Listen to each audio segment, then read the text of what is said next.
A day in my life as ina nyo. Day off nga ng mamshi nyo, kaya ayan. Kasama ko si Aling Maliit sa pag-aalmusal. Ang aga-aga nga manggising nitong bebe ko na to. Sabayan ko daw siya mag-almusal dahil minsan lang to. Kahit pupungas-pungas pa nga ako dyan, ayan. Sinabayan ko na talaga siya dyan sa pag-aalmusal with matching sayaw pa. Sino ba naman kasi ako para tanggihan siya? Minsan lang namin to nagagawa. Halos 2 times a week lang dahil yun lang ang day off ko. Heto na talaga ang guilty ko as an employed mom. Yung tipong hindi ko sila naaalagaan ng araw-araw simula pagising nila hanggang sa pagtulog.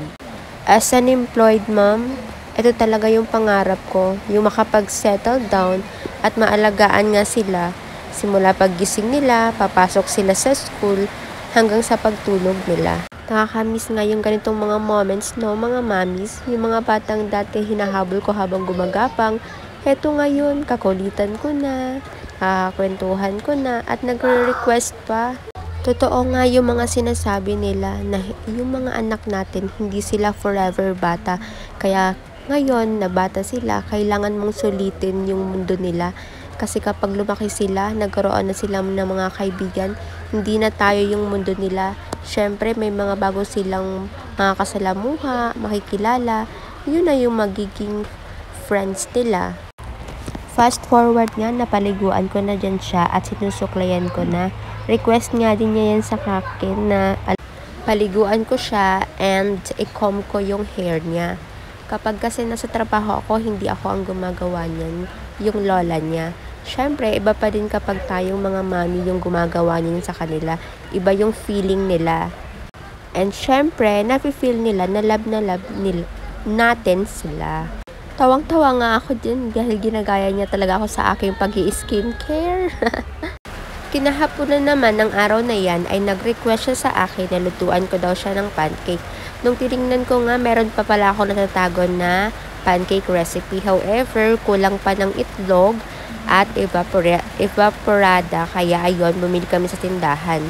And after nga namin pumunta sa tindahan, ayan, nagluto na ako ng waffle. Iniba ko naman yung shape. Sabi ko waffle naman para maiba naman. Nakakatuwa nga habang nagluluto ako dyan ng waffle. Ayan, nakatingin din siya.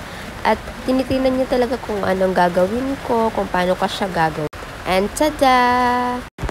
Madami-dami din yung nagawa ko mga mamis. And super kapal niya. And after that naman, nagtunaw ako ng chocolate zero ba tawag dito, and yun yung magiging palaman niya para hindi rin siya gaano ka neutral lang, so parang may tamis din, ganun. So ayan na ang finished product natin mga mamshis.